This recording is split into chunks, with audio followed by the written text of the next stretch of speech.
tema da nossa pregação de hoje de manhã é Jesus, o leproso e eu.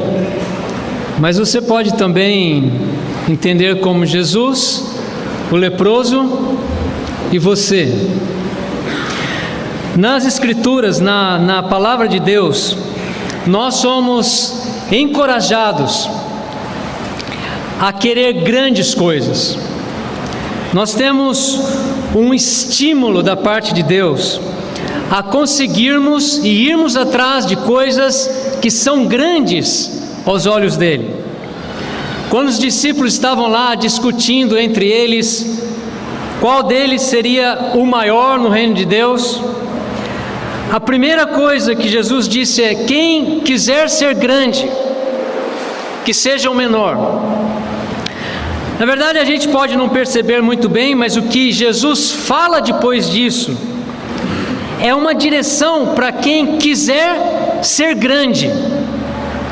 De forma alguma, Jesus está dizendo que ser grande ou fazer grandes coisas seja ruim. Aliás, eu acredito que Deus deseja que nós sejamos grandes. Eu acredito que Ele deseja que cada uma das nossas vidas seja relevante, que nossa posteridade seja lembrada, que nossa história seja contada para as próximas gerações. Deus deseja que façamos coisas que vão ecoar por toda a eternidade. Eu sei que no íntimo nós também desejamos isso. Nós não queremos passar essa vida em branco. E no fundo, cada um de nós quer ter uma vida significativa. E Jesus, ele não repreende os discípulos porque eles queriam ser grandes, mas ele dá uma direção bem diferente sobre o caminho que os levaria à grandeza. Provavelmente o que Jesus falou era diferente do que eles queriam ouvir naquele momento. Ele fala que para nós sermos grandes, primeiro nós precisamos ser servos, ser o último dos últimos, ser o menor dos menores, ter um estilo de vida que aos olhos do mundo parece insignificante, que não engrandece ninguém, mas que aos olhos de Deus isso nos torna grandes. Vamos orar.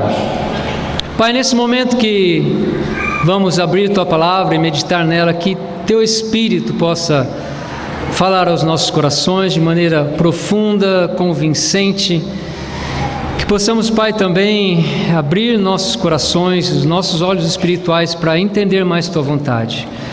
Por favor, tire as preocupações de nossas mentes, ajude-nos a nos focalizarmos em Ti e naquilo que o Senhor tem para nós essa manhã. Muito obrigado, oramos em nome de Jesus, amém. No livro de Mateus, do capítulo 5 ao capítulo 7, Jesus, se formos ler lá, Ele está falando das bem-aventuranças, Ele está falando do Sermão do Monte, o que para alguns estudiosos, esses 3 capítulos contêm o cerne, a essência do que é ser cristão, cristianismo. E logo depois de Jesus fazer seu sermão mais famoso, Ele desce a montanha, Ele encontra uma multidão, diversas situações também que são narradas nesses capítulos, e ali Jesus parece que Ele dá as credenciais da autoridade que Deus lhe havia dado para pregar o que Ele tinha para ser pregado. Ele, por exemplo, cura um leproso, Ele cura também um centurião, a sogra de Pedro, Ele acalma uma tempestade, e com tudo isso Ele está dizendo: eu tenho autoridade. Eu tenho autoridade sobre a vida, eu tenho autoridade sobre a morte, eu tenho autoridade sobre as pessoas, eu tenho autoridade sobre as autoridades, eu tenho autoridade sobre a natureza. Eu sou a autoridade máxima e as minhas palavras são dignas de serem seguidas, porque eu sou Deus. E em Mateus, então, nós vamos ler capítulo 8, versículo 1. Quando ele, Jesus, desceu do monte, grandes multidões o seguiram. Um leproso chamado, aproximando-se, adorou-o de joelhos e disse: Senhor, se quiseres, pode purificar-me. Jesus estendeu a mão, tocou nele e disse: quero, seja purificado. Imediatamente ele foi purificado da lepra. Em seguida Jesus lhe disse: olhe, não conte isso a ninguém, mas vá mostrar-se ao sacerdote e apresente a oferta que Moisés ordenou, para que sirva de testemunho. Amém. Para quem não sabe, as cidades naquela época, elas tinham muros muito altos, ou muralhas enormes, imensas. E Jesus tinha acabado de descer um monte que ficava fora de alguma cidade. E foi por isso que um leproso conseguiu se aproximar de Jesus, porque Jesus estava fora da cidade, onde não havia muro que separasse um leproso dos demais cidadãos. Quando alguém adquiria lepra, naquela época, essa pessoa tinha que sair da cidade, tinha que morar do lado de fora da cidade. E eles tinham que, por lei, se manterem distante das pessoas. E quando o leproso se aproximava, alguém, ou o próprio leproso, ele tinha que gritar as palavras impuro, impuro, para que as pessoas ouvissem e se afastassem dele. Diferentemente da lepra hoje, a lepra naquela época, ela trazia algumas doenças da pele que eram contagiosas. E a tradição judaica dizia que você não poderia nem cumprimentar, nem dizer oi para um leproso. Você tinha que ficar pelo menos 2 metros de distância dele, e se estivesse ventando muito, você teria que ficar 50 metros distante daquela pessoa. Ele não só tinha sua vida isolada da sociedade, mas todo leproso, ele tinha também sua vida interrompida dos seus relacionamentos. E Jesus estava lá do lado de fora da cidade. Ele permite que um leproso chegue até ele, e Jesus faz algo que ninguém esperava, nem mesmo seus discípulos esperavam. Jesus era assim, ele surpreendia as pessoas. Ele permite que o leproso se aproxime, converse com ele, e Jesus faz o inesperado. Jesus toca aquela pessoa. Isso mostra como Jesus via, entendia o ser humano. Para ele não havia alguém impuro demais que ele não pudesse tocar, que ele não pudesse limpar, que ele não pudesse purificar. E às vezes nós nos sentimos bastante impuros. Na verdade, acredito, nós não temos essa doença que esse homem tinha, mas nossos corações, por vezes, é bastante impuro. E às vezes a gente se sente bastante impuro por causa do que nós fizemos, por causa do que nós falamos, por causa do que nós pensamos, e nós erramos isso com tanta frequência. Cada dia da semana eu me sinto de alguma forma impuro. Nessa sexta-feira nós tivemos uma reunião onde estavam lá as pessoas que trabalhavam para a igreja, e nós começamos com uma aula. Eu dei essa aula, e modéstia à parte, foi uma aula boa, pelo menos o pessoal assim disse. E eu me senti muito bem. E logicamente a gente se sente muito bem, mas no final da reunião surgiu uma questão. Eu estava falando bem diferente de como eu estava falando durante a minha aula. Pareciam 2 pessoas, um bem espiritual no começo e um muito desconectado com Deus no final, sem espiritualidade, sem paciência, não usando bem as palavras, num curto espaço de tempo, de 8 a 80, de 80 a 8, eu não sei se isso acontece com você, mas como é frustrante, quando você acha que você está indo, quando você acha que você está conseguindo, como você acha que agora eu estou, o coração se torna impuro, e as dificuldades com as quais lutamos, que a gente não vence com facilidade, começam a minar nossa esperança, começa a frustrar nosso desejo de ser grande, de fazer alguma coisa para Deus. E esse sentimento de fazer algo, ser usado por Deus de uma forma espetacular, de uma forma ímpar, como falamos no início, se torna um sonho distante. Parece que a vida cristã volta a se arrastar, porque isso é o melhor que a gente consegue fazer. Mas sabe de uma coisa? Nenhum de nós é tão impuro que Deus não possa estender sua mão e nos purificar. Não existe nenhum pecado inédito para Deus, que Deus não tenha conhecimento, que você possa ter praticado, que Jesus possa estender seu perdão para a sua vida e tornar você puro, alvo, branco como a neve, e retomar sua caminhada, seus sonhos, seus desejos, aquilo que você quer fazer com Deus. E esse pensamento tem que fazer parte da massa do nosso sangue, tem que correr nas nossas veias, de que Deus nos ama e Ele pode nos purificar, seja o que for. Um coração quebrantado, um coração contrito, Deus não despreza, é o que fala a palavra dele. E depois disso, é muito curioso como Jesus trata desse leproso. Ele não o trata como se ele fosse um coitadinho. Ah, um leproso, ah, que dó, oh, judieira, ah, um discriminado, um rejeitado na sociedade, não tem mais esse relacionamento. De forma alguma.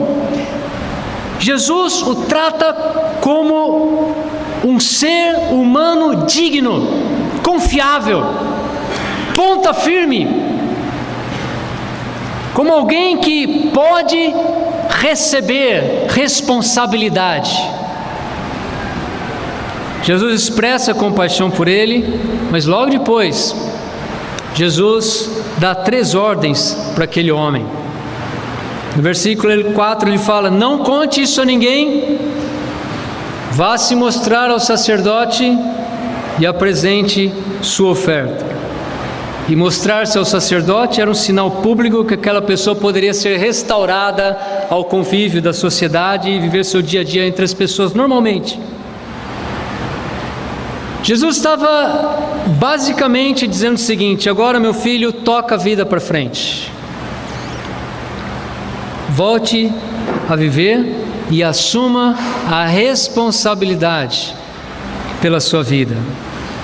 Mas uma coisa que a gente pode pensar aqui, olhando esse texto e pensando um pouco na história ali da vida dele, é quanto tempo esse homem pode ter ficado leproso?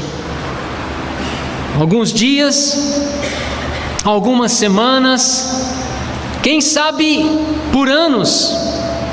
A gente tem histórias lá no Antigo Testamento que nos levam a crer que algumas pessoas com lepra viviam por muitos anos.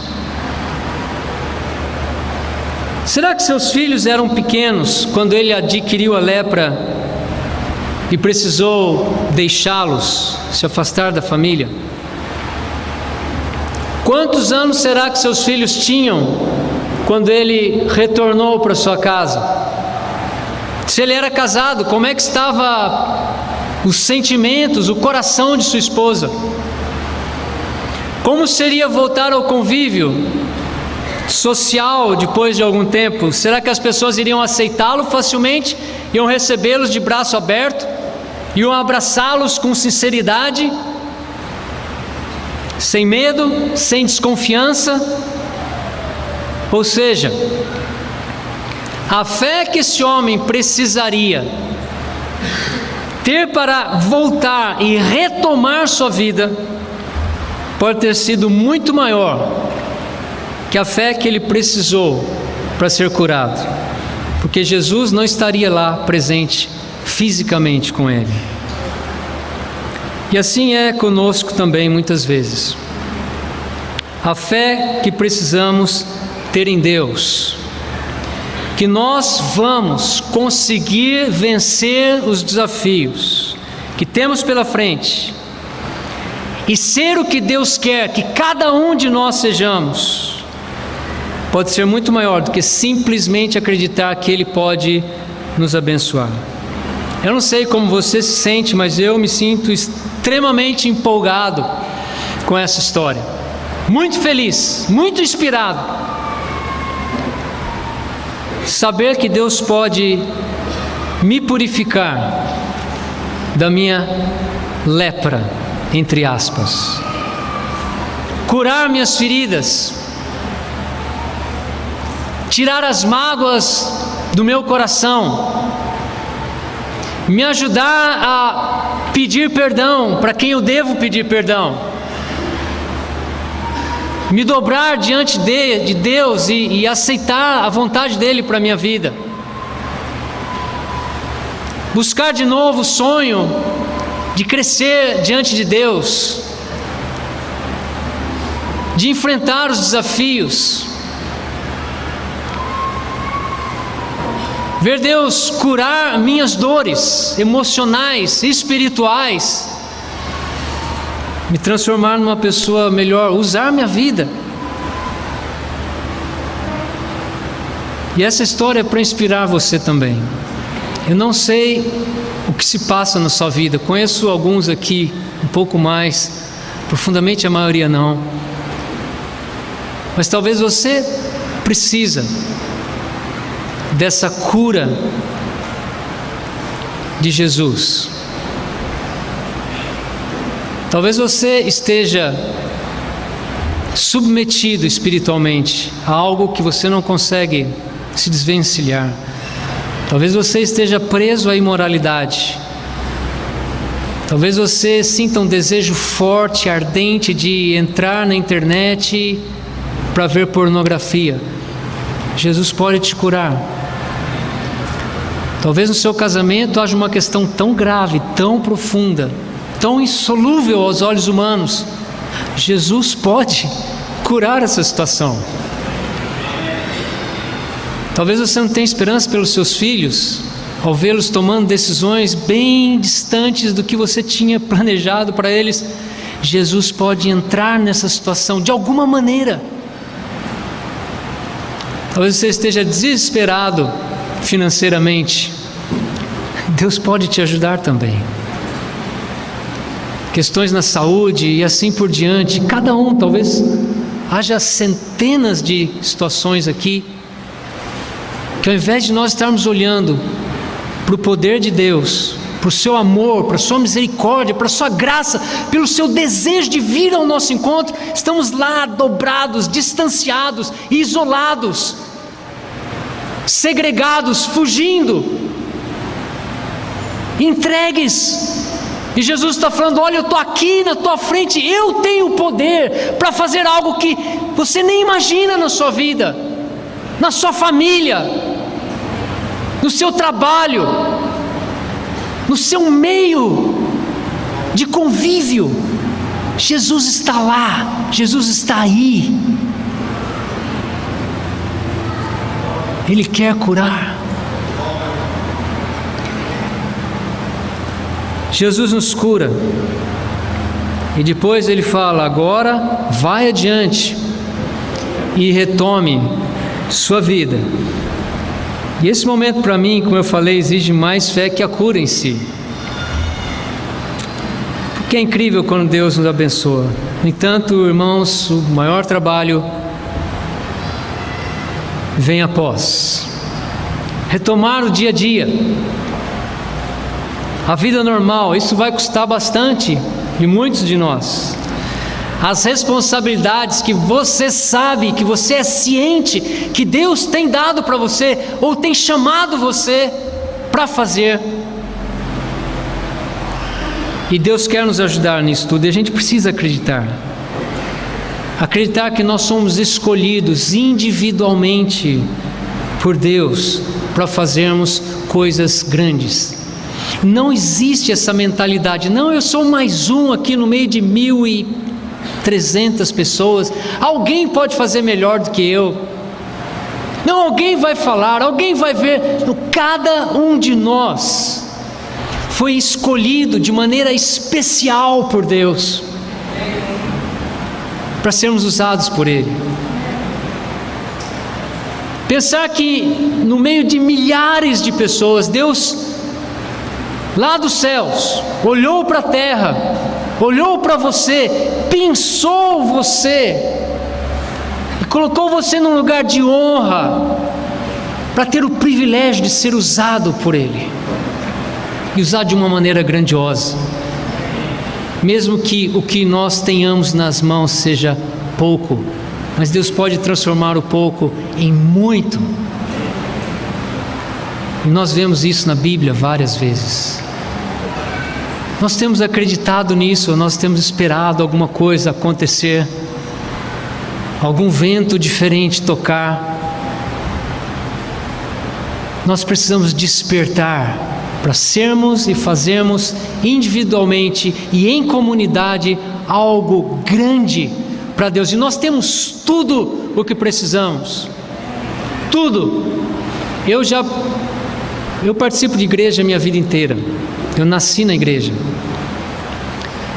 mas eu nunca participei de uma igreja como essa, onde há tanta disposição, tanta disponibilidade de fazer alguma coisa. Você não precisa andar 3 metros para encontrar alguém para ajudar dá para arrumar essa cadeira? Há tanta vontade aqui, há tanto desejo, e nós precisamos nos levantar e irmos em direção um ao outro, irmos em direção àquilo que Deus nos chama para fazer. Há grandes coisas, nós nem vimos ainda o maior que Deus pode fazer. Às vezes uma pessoa é batizada e sai feliz, e a gente fala, olha, isso é só o começo, você nem imagina ainda o que está por vir. E a gente pode falar isso para quem tem 25, 30 anos na fé, olha, você nem imagina ainda o que está por vir.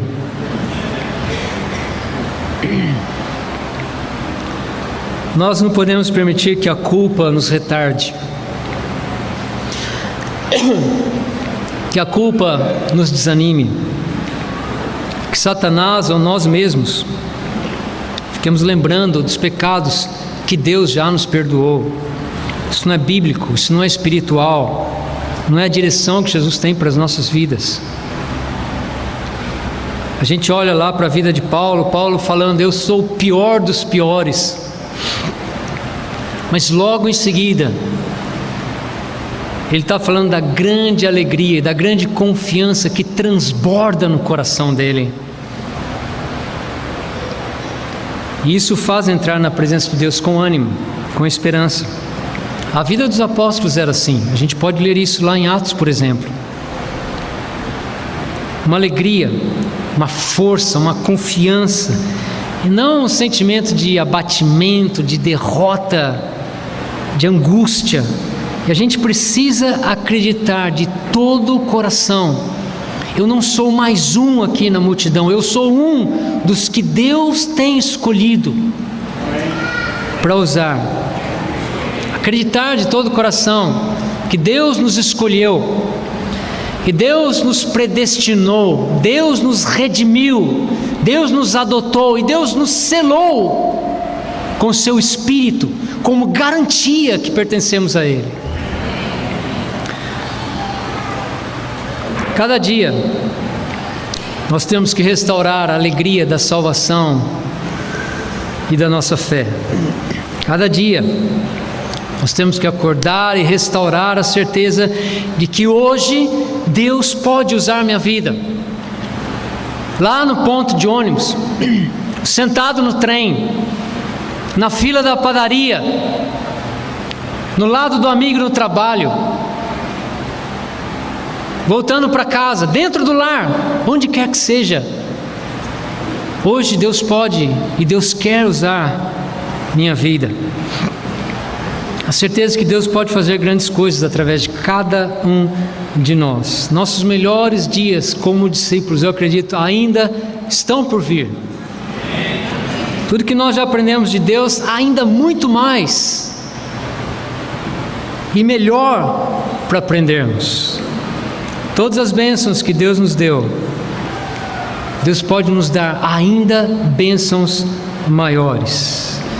Ele é a autoridade máxima sobre a vida, sobre a morte, sobre pessoas, inclusive nós, sobre qualquer governo, sobre esse mundo físico e espiritual. Então, irmãos e irmãs, vamos aproveitar as bênçãos de Deus, sonhar grande, tocar a vida para frente, assumir a responsabilidade como discípulos, com alegria, amando a Deus, amando o próximo, com gratidão e bastante confiança em Deus. Que Ele nos abençoe. Amém.